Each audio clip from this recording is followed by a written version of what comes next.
Bismillahirrahmanirrahim. Assalamualaikum warahmatullahi wabarakatuh. اليوم نحن من مجموعة 12 سنشرح لكم عن موضوع المعلق والمرسل تحت أنواع السقط الظاهر. صفحة 84 إلى 91 في كتاب تيسير مصطلح الحديث. اسمي محمد عفيف أماني بن مصري، رقم طالب 055 278. الحديث المعلق تعريفه لغة هو اسم مفعول من علق الشيء بشيء أي أناطه وربطه به وجعله معلقا. Jadi takrif mu'allaq ini daripada segi bahasa ialah isim maf'ul daripada fi'lun 'allaqa yang bermaksud gantung sesuatu kepada sesuatu, iaitu mengait dan mengikatnya dan menjadikannya tergantung. Wasumya hadza sanad mu'allaqan bisabab ittisalihi min jihatil ulya faqat wa inqita'ihi min jihatid dunya wasaraka syai'an mu'allaq bisaqfi wa nahwihi. Dan dinamakan sanad ini tergantung dengan sebab bersambungnya hadis itu daripada sisi yang tinggi, sahaja, dan dipotong daripada sisi yang rendah, maka ianya menjadi seperti sesuatu yang tergantung pada bumbung. Dan takrif daripada segi istilah, ma huzifa min mabda' isnadihi rawin fa aksar ala tawali. Dan daripada segi istilah pula maksudnya ialah apa yang dihilangkan daripada permulaan sanad hadis itu seorang rawi ataupun lebih. Syarhut ta'rif wa mabda'us sanad huwa tarful adna alladhi min jihatina wa huwa syekhul mu'allaf wa yusamma awalus sanad aidan wa summiya mabda'us sanad li'annana nabda' qira'atul hadis bih. Syarah ta'rif pula permulaan sanad itu ialah bahagian yang paling rendah dalam sanad, iaitu guru kepada pengarang, dan dinamakan juga sebagai awal sanad. Dinamakan permulaan sanad kerana kita memulakan pembacaan hadis dengannya. Min suwarihi al-awwal ay yuhzafa jami'ul isnad, yang bermaksud dihilangkan keseluruhan sanad. Contohnya, qala Rasulullah sallallahu alaihi wasallam kaza. Rasulullah sallallahu alaihi wasallam bersabda ini, maksudnya tidak disebutkan langsung sanad. Wasani ayyuhzafa kullu isnad illa sahabi atau illa sahabi wa tabi'in. Yang kedua ini bermaksud dihilangkan keseluruhan sanad kecuali sahabat ataupun kecuali sahabat dan juga tabi'in. Contohnya seperti yang diriwayatkan oleh Imam Bukhari dalam sahihnya, waqala Abu Musa ghatta an-nabiy sallallahu alaihi wasallam rukbatayhi hina dakhala Utsman. فهذا حديث معلق لأن البخاري حذف جميع إسناد إلا الصحابي وهو أبو موسى الأشعري. Hadis ini adalah hadis mu'allaq kerana Imam Bukhari telah menghilangkan keseluruhan sanad kecuali seorang sahabat, iaitu Abu Musa al-Ash'ari. Hukmuhu al-hadis mu'allaqun mardud. Hadis mu'allaq ini ditolak li'annahu faqada syartan min syurutil qabul, kerana dia kurang syarat daripada syarat qabul, iaitu syarat penerimaan hadis, iaitu ittisalu sanad, iaitu bersambung sanad. Wa zalika bihasbin rawin aw aksar min isnadihi ma'a adami ilmina biharin zalika rawi mahzuf. Dan dihilangkan seorang perawi ataupun lebih daripada sanad itu tanpa kita ketahui tentang keadaan perawi yang dihazafkan, yang dibuang. Wa summa hukmun mu'allaqat fi sahihain, hukum hadis-hadis mu'allaq di dalam kitab sahih. Hadha al-hukmu wa huwa anna al-mu'allaqa mardudun huwa lil hadis al-mu'allaq mutlaqan. Jadi hukum yang seperti mana yang kita tahu, hukum hadis mu'allaq ini ditolak kepada hadis yang benar-benar mu'allaq. Lakin in wujidal mu'allaq fi kitabi ultuzimat sihatuhu ka sahihain fa hadza lahu hukmun khas. Akan tetapi terdapat juga hadis mu'allaq di dalam kitab yang telah pun diiktiraf kesahihannya, seperti Sahih Bukhari dan juga Sahih Muslim. Jadi bagi hal ini terdapat dua hukum khas. Al-awwal ma zukira bi sighatil jazmi. Yang pertama ialah apa yang disebutkan dengan sirah jazmi. Sirah jazmi ni boleh dikatakan macam sirah as-sabitah, sirah yang tetap. Contohnya seperti qala, zakara wa haka, fa huwa hukmun bi sihhatihi 'anil mudhaf ilaih. Dan hadis ini dihukumkan boleh dihukumkan kesahihannya bergantung kepada perawi di dalam sanad tersebut. Dan seterusnya, wama zukira bi sighati tamrid, apa yang disebutkan dengan sirah at-tamrid. Sirah tamrid ni pula kita boleh katakan sebagai sirah yang mempunyai khilaf. Contohnya seperti qila, zukira wa hukiya, falaysa fihi hukmun bi sihhatihi 'anil mudhaf ilaih. Dan tidak boleh bagi hadis ini dihukumkan kesahihannya terhadap perawi tersebut, kerana di dalam kitab-kitab hadis sahih terdapat hadis sahih, hasan dan juga dhaif, akan tetapi tidak ada hadis yang wahin. Hadis wahin ini kita boleh katakan sebagai hadis yang terlalu lemah. Okey, hadis yang terlalu lemah untuk berada di dalam kitab sahih. Jadi dalam kitabnya beliau wa tariq ma'rifatis sahih min ghairihi huwa al-bahsu an isnad hadzal hadis wa hukmu alaihi bima yaliqu bih. Jadi cara untuk kita mengetahui kesahihan hadis itu ialah dengan kajian ataupun perbahasan mengenai sanad hadis tersebut, dan juga hukum yang bersesuaian kepada hadis. Jadi ulama telah banyak membahaskan mengenai hadis-hadis mu'allaq di dalam kitab sahih. Oleh itu Imam Al-Hafiz Ibni Hajar telah pun mengarang kitab Taghliqut Ta'liq bagi menerangkan mengenai hadis-hadis mu'allaq tersebut. Wallahu a'lam.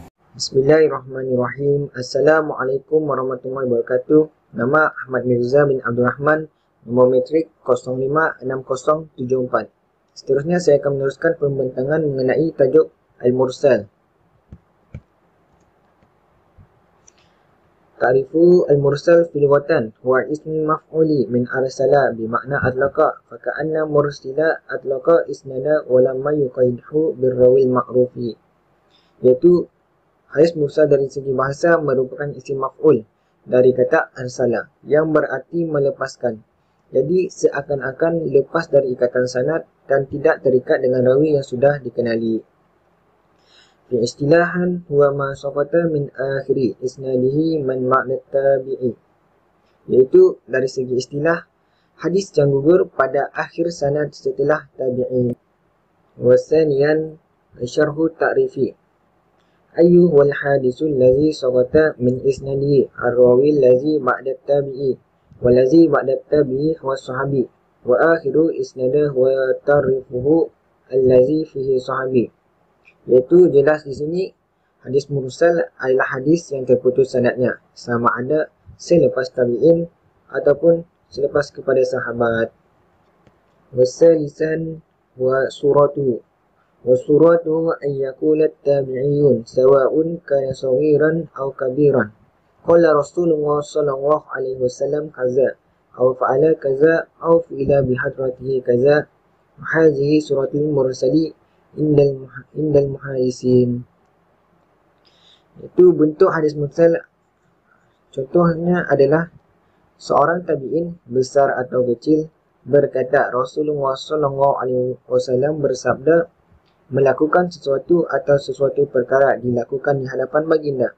Ini adalah bentuk mursal di sisi ulama hadis. Wa misaluhu ma akhrajahu Muslimun fi sahihi fi kitabil buyu'. Contoh yang boleh kita lihat adalah daripada hadis yang dikeluarkan oleh Imam Muslim dalam sahih dalam kitab Al-Buyu'.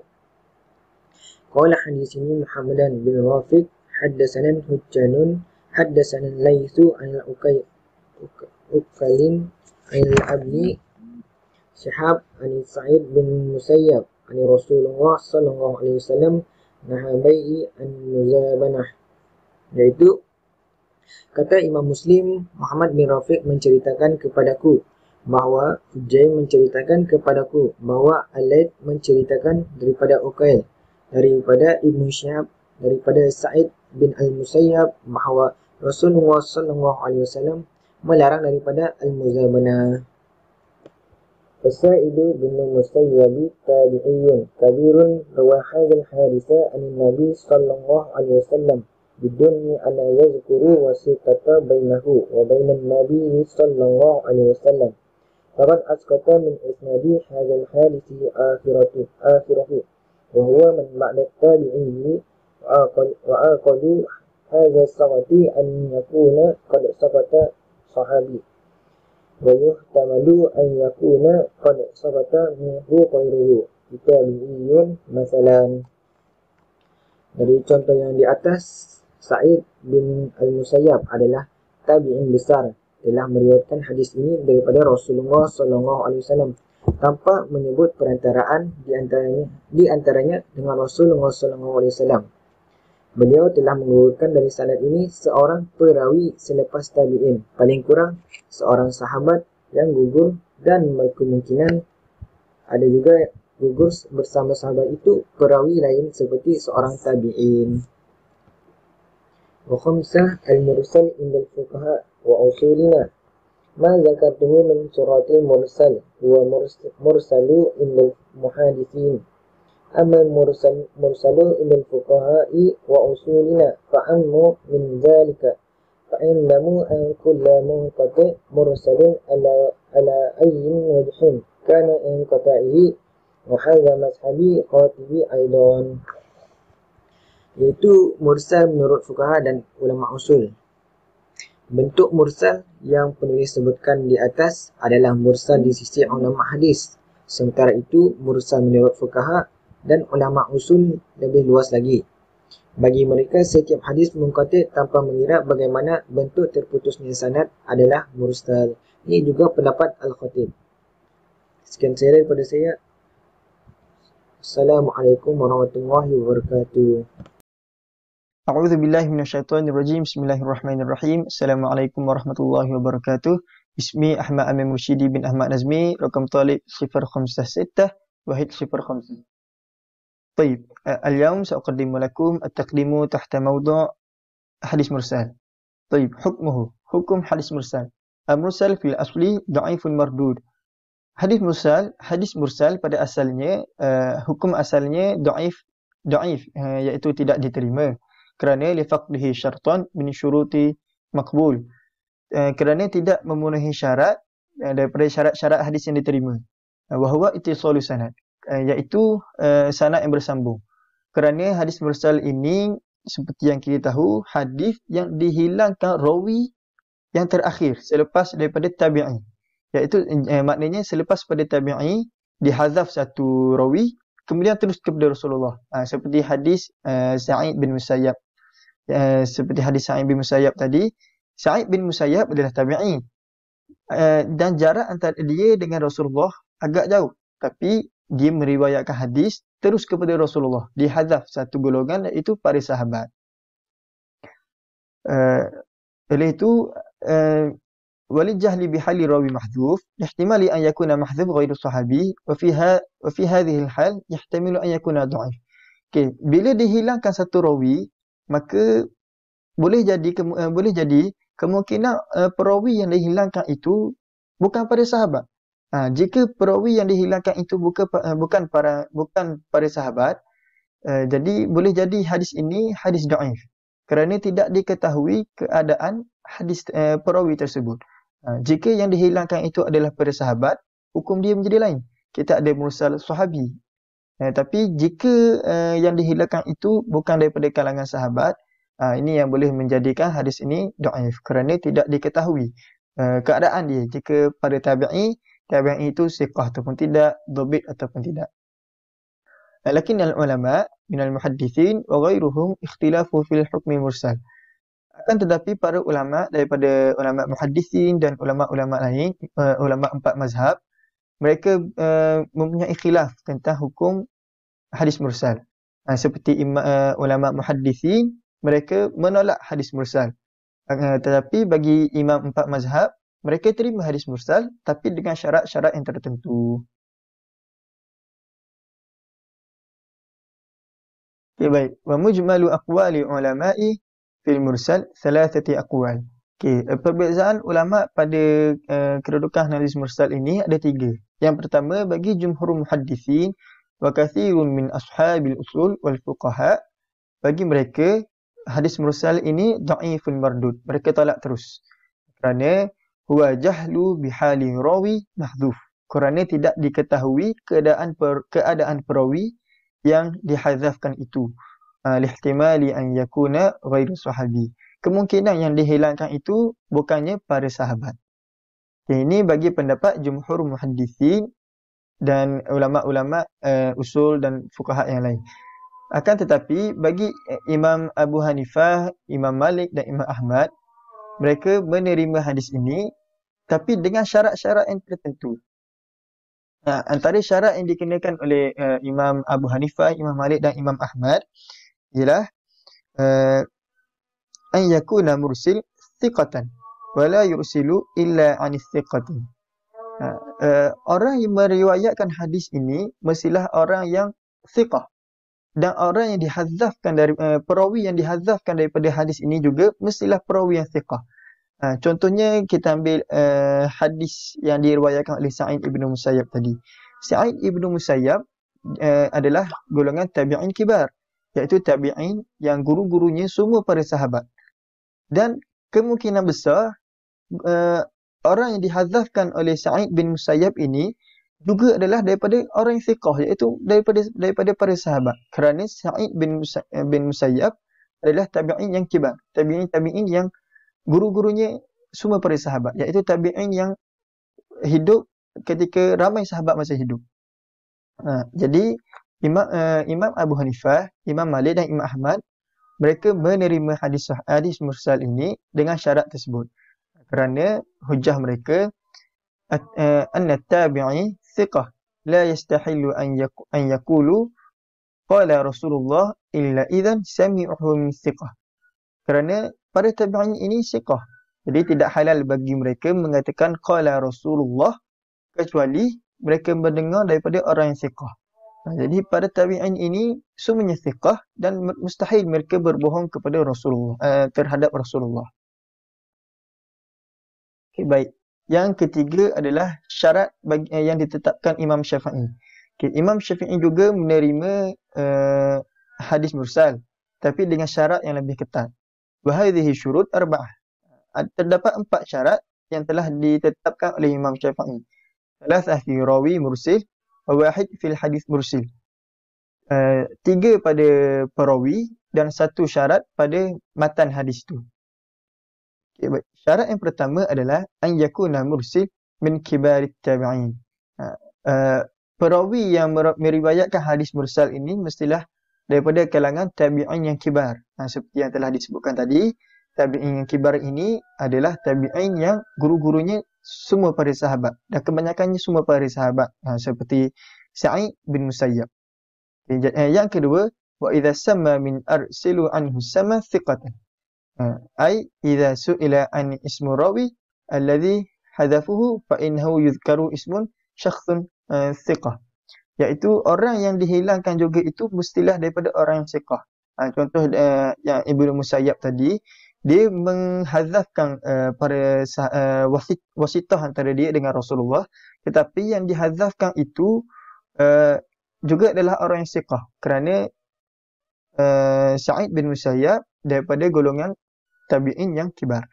Baik, syarat yang ketiga, wa idza syarikuhu hufaz al-ma'mununa lam yukhalifu, iaitu terdapat sokongan lain. Contoh seperti para hufaz di kalangan tabi'in, dia meriwayatkan juga hadis tapi tidak bercanggah dengan riwayat hadis mursal tersebut. Okay, baik. Seterusnya adalah syarat yang terletak pada matan. Syarat yang dikenakan pada matan hadis. Yang pertama, hadis mursal ni diterima di kalangan di sisi Imam Syafi'i jika periwayatan hadis ini disokong oleh jalan lain yang sanadnya bersambung dengan Rasulullah. Maknanya hadis mursal tapi ada sokongan daripada hadis yang sanadnya bersambung kepada Rasulullah. Yang kedua, hadis mursal ini disokong juga dengan hadis mursal. Disokong oleh hadis mursal yang lain. Jadi ia diterima. Yang kedua, hadis mursal ini sama dengan fatwa para sahabat, sama dengan pendapat para sahabat. Juga ia diterima. Dan yang terakhir, hadis mursal ini memang diterima di kalangan ahli ilmu. Di kalangan ahli para ulama memang diterima. Jadi Imam Syafi'i menerima hadis ini dengan kesemua syarat tersebut. Okay, antara kesimpulan yang boleh dibuat terhadap syarat-syarat Imam Syafi'i ini, apabila hadis mursal disokong oleh hadis yang musnad, maka ia menjadi sahih. Begitu juga dengan hadis mursal dan disokong juga oleh hadis mursal, maka ia juga diterima oleh Imam Syafi'i.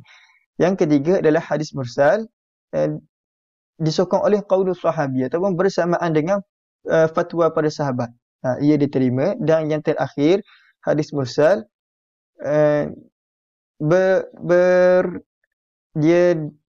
sama dengan fatwa daripada kebanyakan para ulama. Ia juga diterima oleh Imam Syafi'i.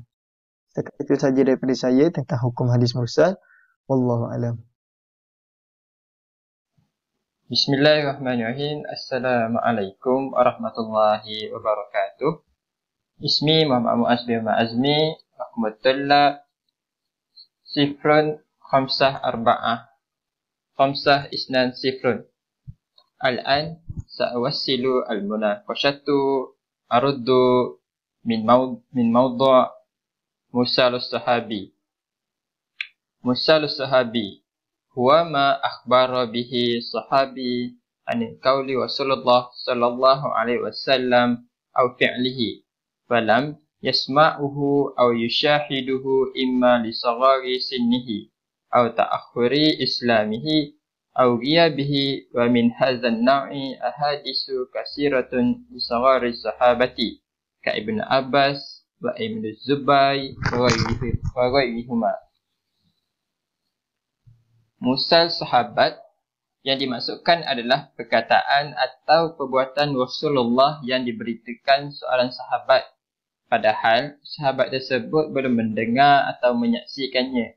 Mungkin dikerana usianya yang muda atau terlambatnya masuk Islam, atau memang tidak hadir. Hadis semacam ini sangat banyak dari junior sahabat seperti Ibnu Abbas, Ibnu Zubair dan yang lainnya.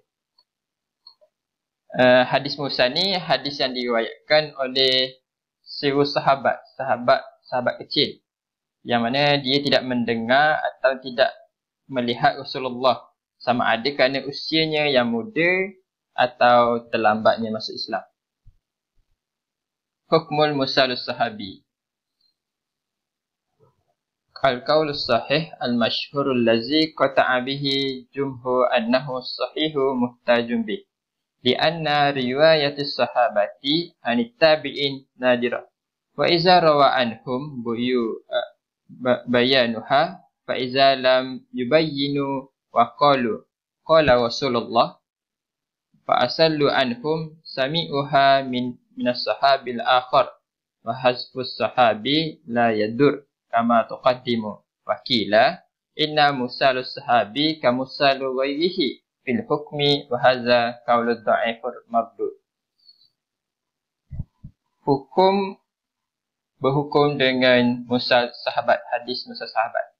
Pendapat sahih yang popular dan ditetapkan oleh majoriti ulama bahawa mursal sahabat sahih dan boleh dijadikan sebagai landasan sebab sangat jarang riwayat sahabat dari tabi'in.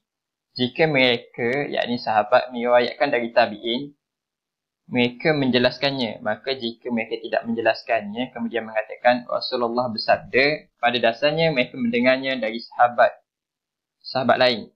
hilangnya sahabat dari sanad tidak merosakkan hadis tersebut seperti yang sudah kita jelaskan. Jika ada yang mengatakan bahawa mursal sahabat hukumnya seperti mursal-mursal yang lain, kataan ini lemah dan tidak diterima. Terdapat banyak perselisihan mengenai dalam berhukum dengan mursal sahabat. Jumhur muhaddisin mengatakan tidak boleh berhujah dengan mursal sahabat kerana perawi yang digugurkan tidak diketahui latar belakangnya. Manakala Imam Malik dan Imam Abu Hanifah mengatakan hadis mursal diterima sebagai hujah kerana hujah yang mengatakan hukum mursal sahabat wujudnya perawi yang dhaif pada sanadnya adalah hanya satu andaian dan belum ada kepastian.